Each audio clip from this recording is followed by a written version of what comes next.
Okay, a good late afternoon or a good evening. I wonder if, are you only allowed to say good evening after Shkia? Is it a din in the Zman? I'm still confused as to this nowadays. But anyway, we find ourselves on Yud Beis Amud Beis. That is 12b. Let me lower my fan so it makes much noise. Okay, so we're on 12b, and we are in the middle of a very fascinating and classic Agadita, which is the story of how Achashverosh decided to have Queen Vashti beheaded. Well, we don't really know exactly how she dies, is my understanding, but he gets rid of her. Whatever happens, it's not even clear that she actually dies, but that is the assumption that she dies. So, previously, we learned how Vashti and Achashverosh, they actually put the women's party and the men's party right near each other because they intended to sin with one another. And we learned also how when Jews eat and drink, they share Divrei Torah, and the Ovdei Kochavim, when the idolaters eat and drink, they begin to share Divrei Tiflos. And how do we know this? Because there was a whole story about how Achashverosh was with all of his buddies, and it was the ultimate form of locker room talk. Those who came from one place said the women in our region are better than the ones in yours, and they're like, no, our women are better than your women. And Achashverosh says, well, mine's the best of all of yours, and I'll bring her out. And then they say she has to be brought out nude. She refuses, and this is where we pick up the story. So we're up to the words V'tma'ein hamalka Vashti, that Vashti refused. So this word, by the way, just to know in Talmudic parlance in general, there's a concept called miyun. Miyun is rabbinically, if there's no father, the older brother or the mother of a girl who's not yet 12 and a half, is not a naira, they are allowed to marry her off. However, she has a special form of recourse called miyun, where she could refuse and say, I'm not interested in this guy. So it's the same word, vatima'ain, and Vashti refused that which the king wanted her to do. So vatima'ain hamalka Vashti, that's where we pick it up. I would venture to guess it's the second section in Art Scroll because it's the second to last small line. Here we go. Michti Pritzasa Havi Damar Marsh Daily Dvar Aver Discavnu. So my time lo asi. Wait a minute.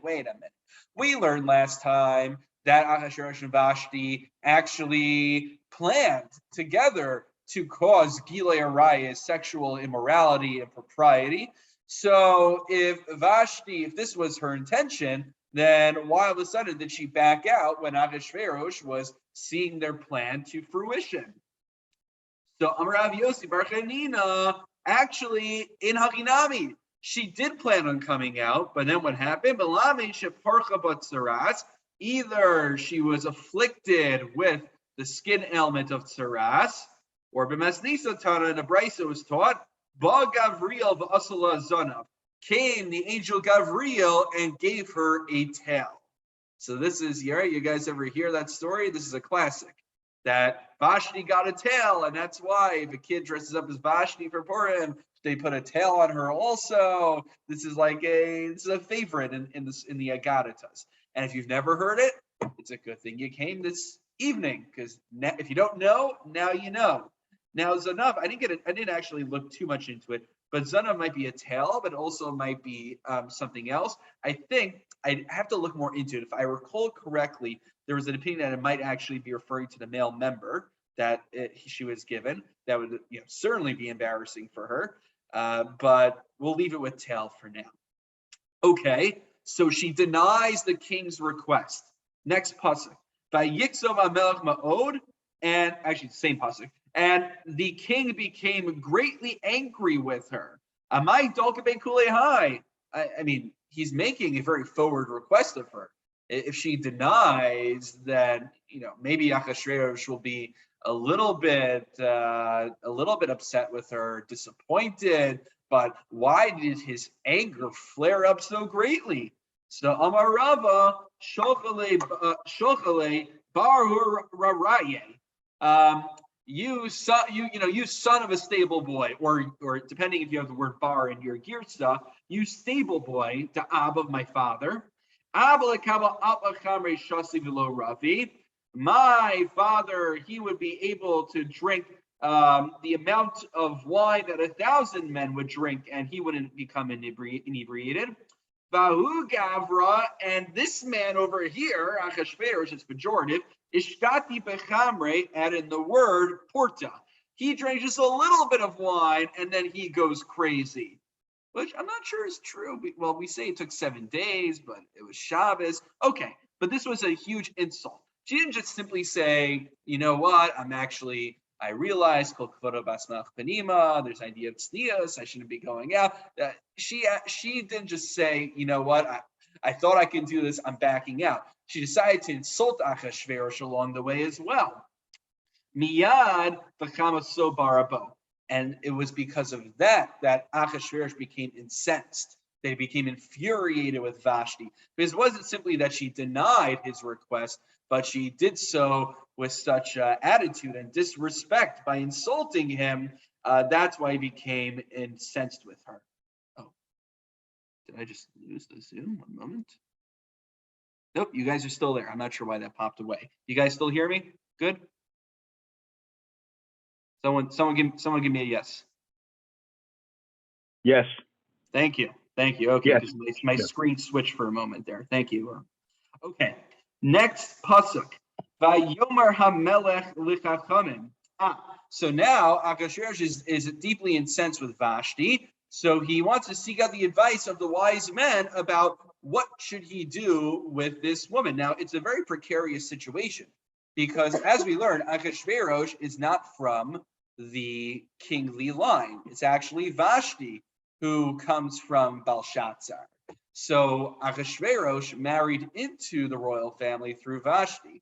So Achashverosh has to be a little bit careful before he takes immediate action against her. And so he wants to consult with the Chachamim. Now, who are these Chachamim? Man Chachamim, Rabbanan. It refers to, the Heilige Rabbanim. Yodei Ha'itim, who are called the Yodei Ha'itim, those who know the different times. What do I mean by they know the times? We learned this in Sefer Chinuch recently. Sheyodin la'aber shanim l'gfoa chadashim. That they are the experts. Which kind of Chacham did he go to? Those who are wise and who are experts in creating leap years and establishing the months. That's like a hint. That's a subtle way of referring to what kind of Chachamim? The rabbis who specialize in this. Apparently, rabbis specialize in calendars.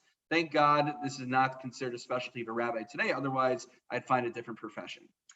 We just use the luach that gives us the calendar.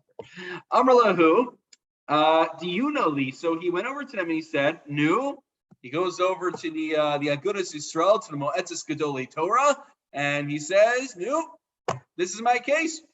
What do you guys say? What say you?"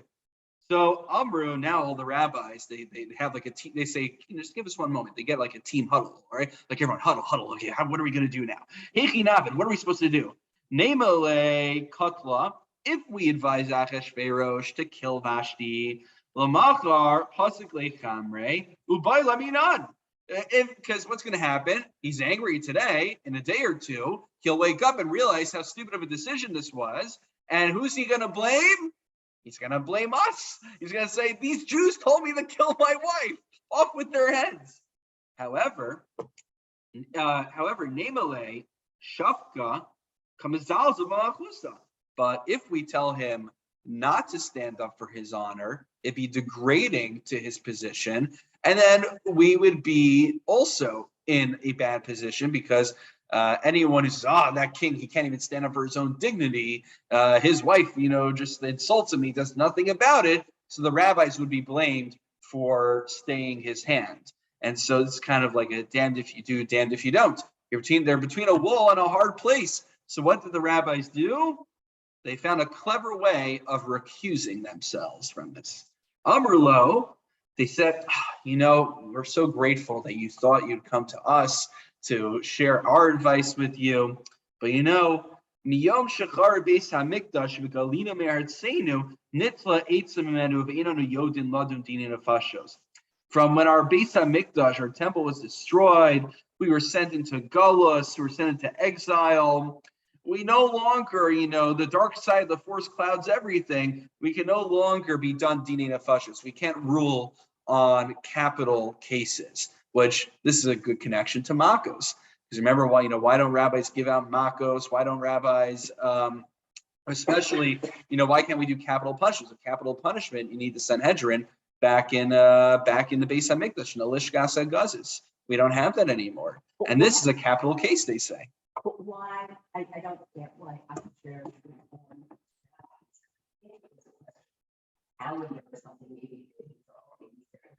Yeah.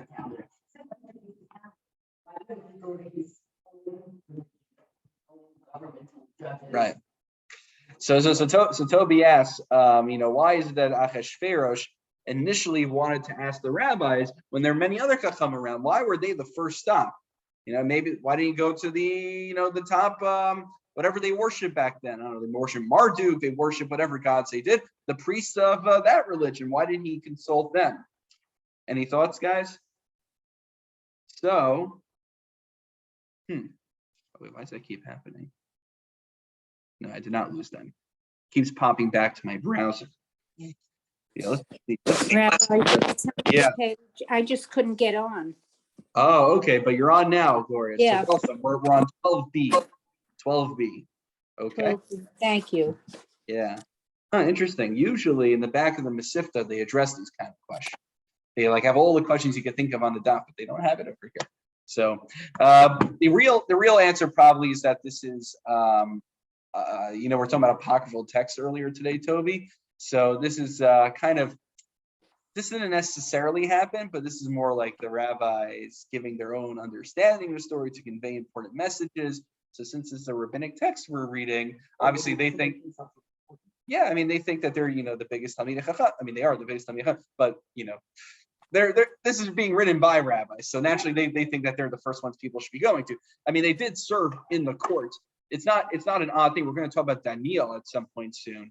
In Tosfos, where Daniel served on the court as well. So Jews were part of these kingly courts. It's not so far-fetched, but why exclusively go to the Jews? It's a little unclear. Okay, so good question. But anyway, either way you slice it, they do recuse themselves in the end of the day. Who do they say to go to instead? Zeal legabi amarumav the yesvei v'duchtayu kechamer de Yosef al dordaye. So rather go to the wise men of Ammon and Moab who have not been exiled from their lands, and they dwell on their lands like wine dwells on its sediments. And only, what does that mean?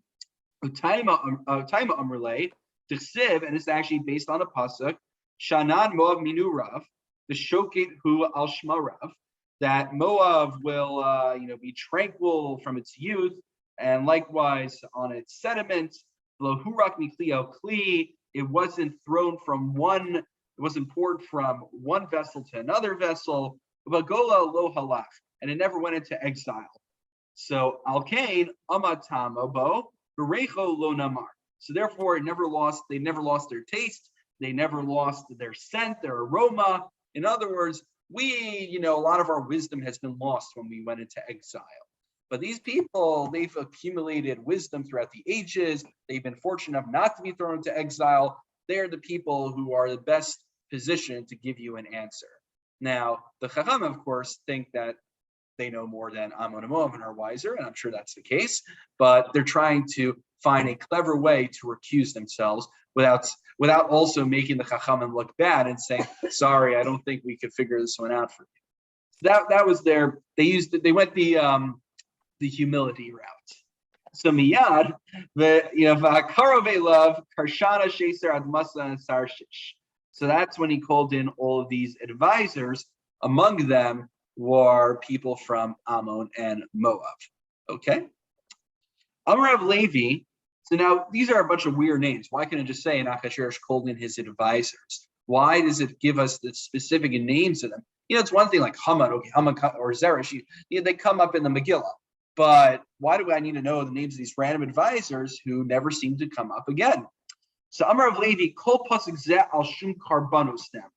So this entire pasuk is actually to teach us something about Karbanos.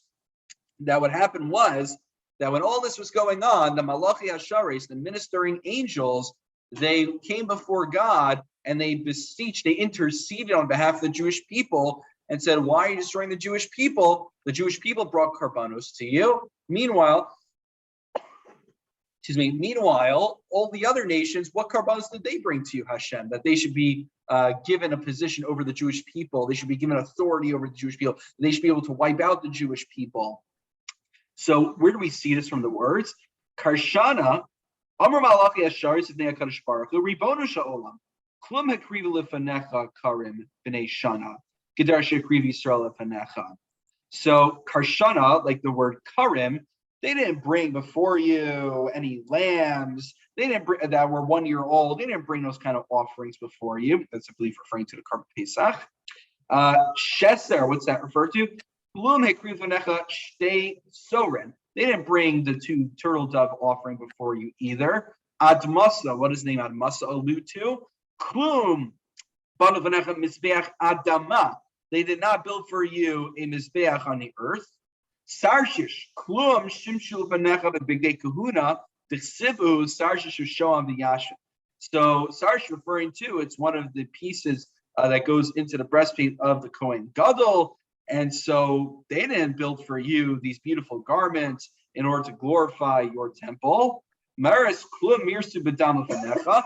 Remember the blood in order to pour it on the libation on the corner of the Mizbeach. After the animal is slaughtered, they need to, we talk about this like in Yom Kippur service, we describe this in Maseches Yoma. We talk about how you kind of have to stir it around so it doesn't begin to congeal. So they didn't do that. And Marsana, Klum Yirsib Menachos of Vanecha. Likewise, they didn't mix Menachos offerings for you. And then finally, Mamuchan, Klum Echinu Shulchan Vanecha. Did they prepare any special shulchan for you? No. So the angels make their case before God and they say, look at all these offerings that the Jewish people used to bring you. And if you gave them the temple again, they would bring for you. Meanwhile, why are you giving all these other nations such authority and power over them when they've done nothing for you? So that's what all these names allude to, according to Rav Levi. Now, we brought up the name Memuchan. So let me just X out. For some reason, it keeps, that's really weird. Okay, that's very weird. For some reason, my browser keeps coming up instead of the Zoom, but you guys are here. Okay, now, Vayomer Memuchan. Who's Memuchan? So Tana Memuchan Zahaman. So one of the advisors' names is Memuchan. I always like hear when it gets late, there's like one person who quickly starts banging for Haman, and you're not completely wrong because Memuchan actually is Haman, according to an opinion here in the Gemara. So, should I be banging during Memuchan then because it refers to Haman? I got a better question for you. Should be banging during Haman Bechlal, but we'll leave that for a shear before Purim next year. I think that will be my topic that I research for Purim next year. I actually had it on my calendar. I put like a year in advance on my calendar, like in February time, research that topic. But then I decided to go with the cross-dressing one instead. So next year, that'll be the topic is banging during Haman. Ulama Nikra Shmo Memuchan. So why was, okay, well, just call him Haman. Why is he called Memuchan? Shemuchan leParanos, that he was prepared for Paranos, that things were already going in a bad direction for him based on the path that he chose. Arav Kahana, Mikash Ahedyo Kopetz Barosh. This is an example of where someone who's a hedyot, someone who's in the back of the pack, can jump all the way to the front. So you notice Memuchan is all the way at the end of the pasuk. He is the lowest ranking advisor, but he just gives one piece of advice and all of a sudden he jumps straight to the front. He gets a promotion right away. It's interesting. You could probably take it in a negative way. You could take it in a positive way also. It's like the American dream. You come in, you start off as like some immigrant and you're poor, and then all of a sudden you become the CEO of some big corporation. So apparently that's what happened with Haman. He was a low-ranking advisor, and what do you know? Overnight, he gets promoted to the top advisor, second to the king. Beautiful story of resilience and social mobility. Okay. Leos kol ish sorer bebeso.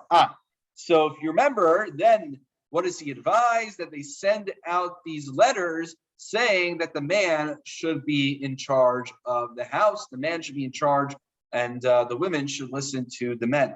So the Yochlish Sorabeso, Amar Rava, Ilmale Igros Harishonos, had it not been for these initial letters, Lo Nishtayr Misonein Shal Yisrael Sarid Upalit, there would not be any Jews left. How so? Because there were two letters. The first letter was telling everyone that everyone has to listen to the man of the house. The second letter was kill all the Jews. So what did people say? Amre, what is this idiotic letter telling us that the man is in charge of the house? Pshita! Of course the man's in charge. Even someone who's like a tailor or someone who's like, I don't know if he's like a bold person, there's different ways to interpret it. Basically, someone who's the lowest on the caste system, at least in his own home, he's the king of the home. So, like Pashut. Of course, we believe in sexism. So why do I need a letter to tell me that? So the thing was, since the first letter they thought maybe it was a spam message, they thought maybe the second letter was a spam message. You see, the second letter said, we're going to wait to kill the Jews.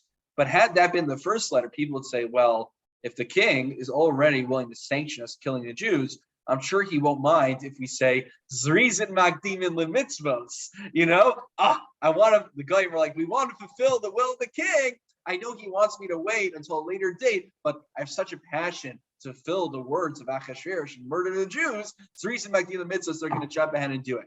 But because the first letter was such an odd and absurd letter telling us that the man's in charge of the home, why do I need you to tell me that? They thought it was like a spam letter. They thought it was some sort of weird joke. They don't know what's going on in Achashverosh's mind. They say, you know what? He might tell us to kill the Jews one day, but he might change his mind the next day. And I don't want that on my head for being a murderer and being tried in court. So it was actually that first letter that helped spare the Jews long enough that we had time to do tshuva and survive and live to tell the tale. Fascinating, right? Okay, let me just pause for a moment. Any questions so far? Okay, Fanaganata, right? We earned it. Bayavked Hamelech Pikidim. So Achashverosh sets up all of these officers. So Amarav, my desiv. So what are these officers for? They're supposed to go out and supposed to find women for Achashverosh. Now, Achashverosh, there's the rated G or PG version of this, and then there's like the PG-13R version of this. So the version we're told as a kid is that, all the women come in and there's some sort of beauty pageant, and then Achashverosh just likes Esther because she's green, or what, we'll get to that later. And so then he chooses Esther as his wife. But actually, if you remember, there's a harem. Harem, is that right pronunciation? Harem. It sounds like harem. That's why I always get confused. Harem. So what happened is that every night, Achashverosh basically, you'll forgive my language, but he tried out a different person each and every night. So this is different than what David HaMelech did. So take a look over here. Amarav, kol arum yaseh b'das u'tziel yifrosh iveles, that anyone who is shrewd has a negative connotation. What's a positive way to say shrewd? And anyone who knows what they're doing, basically a smart person, he works in knowledge. And someone who's not so wise, he just spreads around stupidity and folly. So kol arum yaseh b'das zed David. Who's a wise person? This refers to David HaMelech. T'chsev vayomer lo avadav yivakshu ladoni HaMelech nara besula. So they said, all we want is just to find one woman for David HaMelech. This is toward the end of his life when he needed just someone who could warm him. So Koma dehavle barta, I see niele. So then everyone wanted to offer their daughters willingly to David HaMelech. Uchsiel yifrosh iveles. Achashverosh should say v'afked hamelech pikidim koma dehavle barta itam ramine. Anyone had a daughter, they were, hide your daughters, hide your wives. You got to hide everyone. You got to hide everyone up because Achashverosh is just coming around. So there, basically he was sending around officers and they were breaking down doors and they were just basically kidnapping women off the street and bringing them to Achashverosh. So there, unlike David HaMelech, who was searching for one person, Achashverosh would just mercilessly take everyone. So everybody was basically hiding their daughters from them. Okay. Okay, so this is the last section. Any questions? Okay. Okay, we're doing good on time. We have to stop at 7:45. Ish Yemini. So Mordechai is an Ish Yemini, which means he's from Binyamin. So Micah Amar Ili Chusa Kasi Liyachsli Vazal Binyamin. What's the purpose of telling me this? If the purpose of it lists the different names. If you look in the you look in Nun over here, you look in the pasuk that we have. Ish Yehudi Hayab Shushan Abira, Ushmor Mordechai, Ben Yair, Ben Shimi, Ben Kish, Ish Yemini. If the purpose is to give me genealogy, then why stop there? Give me all of the names of generations leading him up, tracing him back to Binyamin. Why stop over there? The Gemara asks. Elamai Shnahani. So why do we just get these? Tana Kulan Shel Shmo Nikru, because it's not to give me genealogy, but actually these were titles that he had. Ben Yair, what does Ben Yair mean? Ben Sheheir a name Shel Yisrael B'Tfilaso, that he was the man who brought light to the eyes of the Jewish people with his tefillah, with his prayer. Ben Shimi, Ben Sheshama El Tfilaso. So what's it mean to be Ben Shimi? So he's the one who God hearkened to his prayer. Ben Kish, Shehekish Al Shari Rachmim V'Nif Techulo. So he was the one who was knocking on heaven's door, and it opened for him. Karile Yehudi. However, he's also not, okay, so now next section, the Gemara, he's not just called someone from Binyamin, but he's also called a Yehudi. He's also called a Yehudi. So Alma, Yehuda Kasi. That would seem to indicate he's from Shevet Yehuda.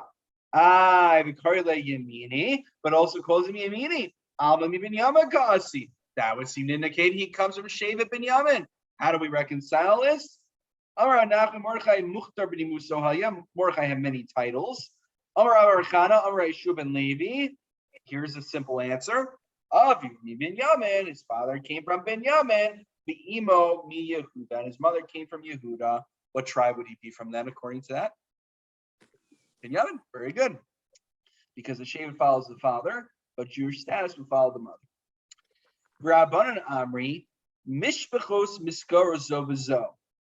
The tribes, they would fight with each other. Mishpachis Yehuda Omeres, Analgard Misyalin. We take credit for Mordechai being born. Mordechai. Delo Kutli David Shimi ben Gera. Because David did not kill Shimi ben Gera, and therefore Mordechai eventually came from that. Mishpach, that's kind of funny. Like we take credit because our ancestor David HaMelech didn't kill Shimi ben Gera. Since he was so benevolent to kill Shimi ben Gera, we're responsible for Mordechai being alive today. It's a funny way to put it. Mishpachis Binyamin Amra, well, Minai Kasi, he's just simply a member of our tribe if you trace the genealogy. So they were fighting with each other. I assume this is potentially post-story part. Like, oh, Mordechai's now the hero. Well, he's one of us. You know what it's like? It's like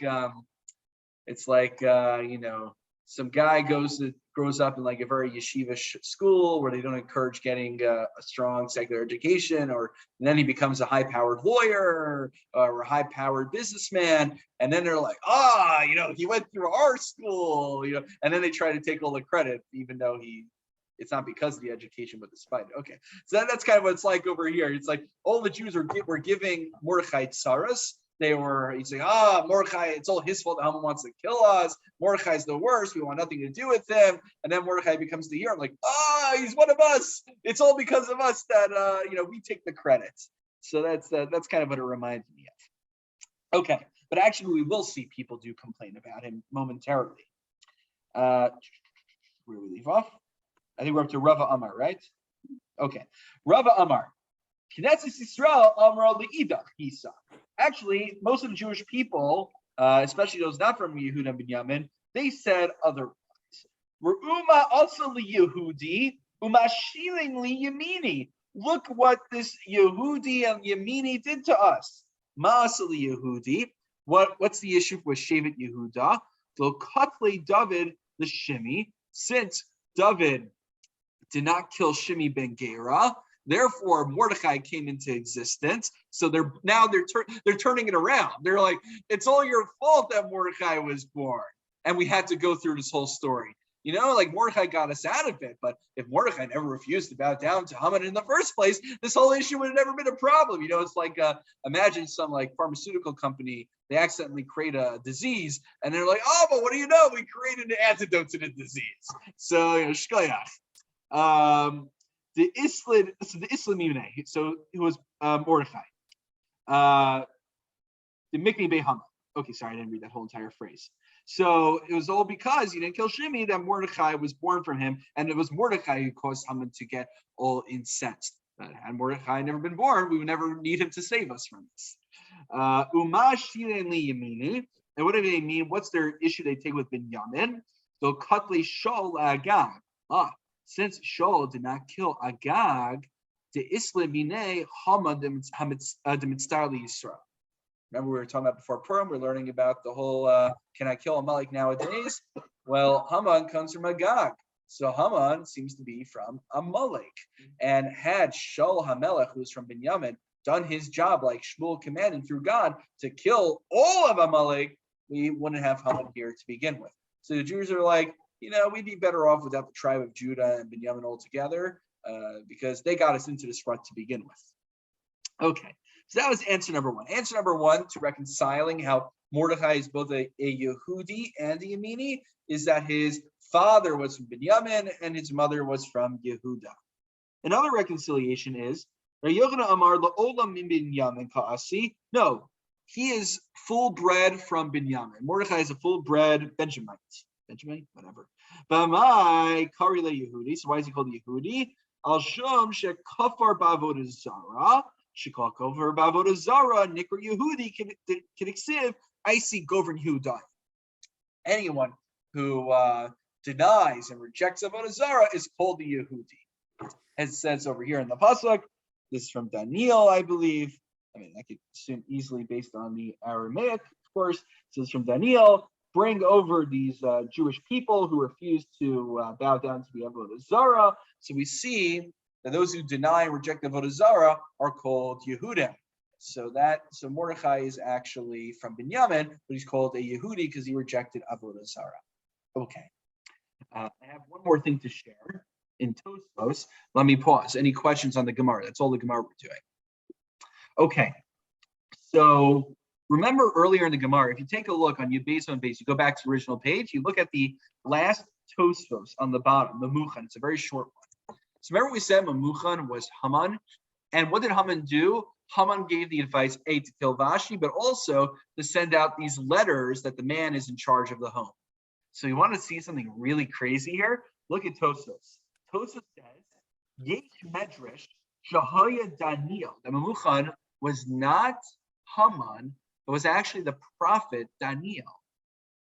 Okay, so why would Daniel give this kind of advice then? Why was Daniel biased to send out a letter that asserted that men indeed are the kings of the homes? He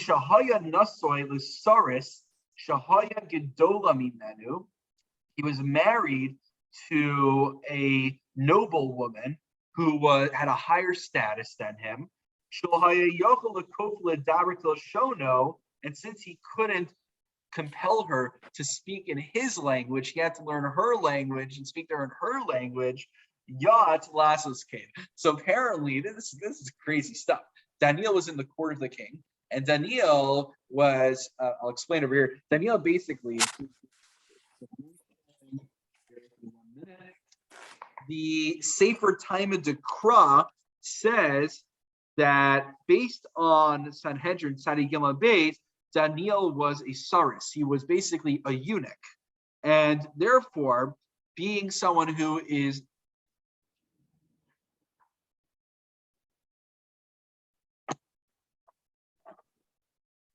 Erwin, yeah, he scared us there. Okay. Welcome. So since Daniel was I'm scaring myself apparently. I scared myself. Since Daniel was a eunuch, and so Lakach lo hayochol lista Yisraelis, avol hayamutar b'yoros, but he can marry a convert. Lakach nasig yoros farsis.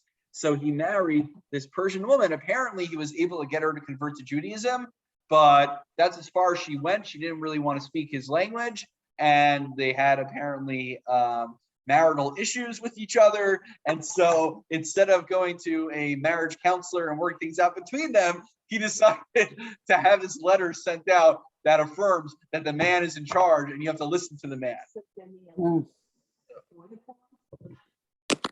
So it's interesting. According to this medrash, Daniel would be before. Daniel was in the court of Belshazzar, right? And we learned in our history lesson, Belshazzar's a few kings before, a number of kings before this, during the Babylonian Empire.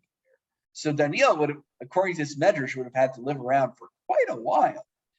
But if you assume that's true, it's just like a crazy medrash. It's like, wait, what's Daniel doing here? And why does Daniel want this letter sent out? Oh, Daniel was married to this Persian woman that converted, didn't want to speak his language, and to kind of set things straight, instead of going for marital counseling, he just had Achashverosh send on a gezerah and said, woman, you have to speak my language now.